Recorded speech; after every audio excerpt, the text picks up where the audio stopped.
आजीनाथ भोसले मी गायाकडे होते, ते आले दिराला मारलं तिथं आधी. मराठ्याचं पोरगण ते देवाला चालले होते तुळजापूरला. तिथून त्यांनी तिथं अडवलं. ते म्हणले की थांबा मला ठीक यायचं, पण त्यांनी थांबवलं नाही. त्याला दुसरे गोळा करून ठेवलेले ह्याला माहितच नाही मराठ्याच्या पोराला आणि दिराला. आणि हे म्हणले दीर म्हणला की ह्याला मारूनच टाकलंय म्हणून, पण ह्यांना येऊस तर सगळं ह्याला मारलं नाही काय माहिती, मारलं ह्यांना येऊस तर. मग आले सगळे गोळा झालेले माहीतच नाही. मग अंधार पडता त्याला मारलं, गोळा झालेलं का खड्यात लापलेले होते ते, आणि गपचिप घेऊन मारलं त्याला. विलास आजीनाथ भोसले आणि भरत विलास भोसले त्यांना जाग्यावर आजीनाथला असं मारून ह्याच्यात खड्यात टाकलं आणि भरतला सडकावर रोडवरच टाकलं मारून. आम्हाला लय वाढून माहीत झालं मारून टाकलं, आम्हाला माहीत नव्हतं.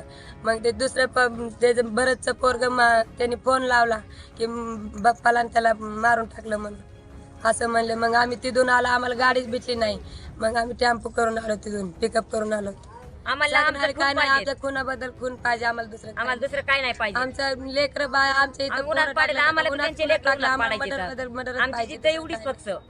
दुसरं एवढंच माहिती, आम्हाला त्यांचं खून बदल खून पाहिजे, दुसरं काय नाही. काल सायंकाळी 10 वाजण्याच्या सुमारास आपल्याला माहिती प्राप्त झाली की वैरा गावामध्ये मर्डर झालेला आहे.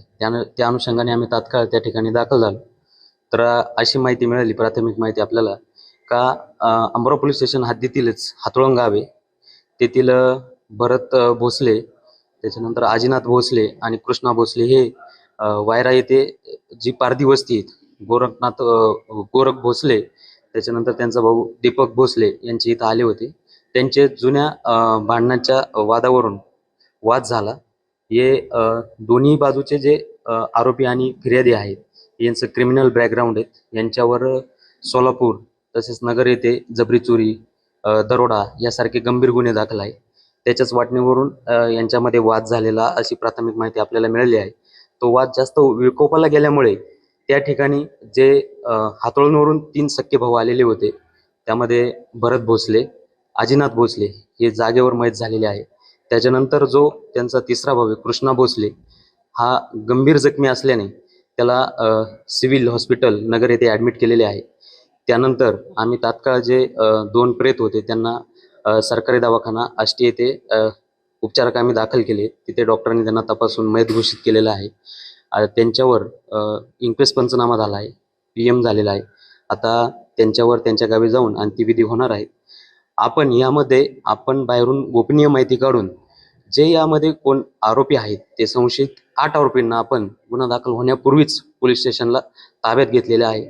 आता अंत्यविधी झाल्यानंतर गुन्हा दाखल होईल आणि त्यानंतर अटक होईल. तसेच जे याच्यात अजून पाहिजे आरोपी आहेत अशा आरोपींना वरिष्ठांच्या मार्गदर्शनाखाली आम्ही 3 टीम तयार केलेल्या आहे. त्यांचा माग घेत आहे. त्यांना लवकरच ताब्यात घेऊन त्यांनाही या गुन्ह्यामध्ये अटक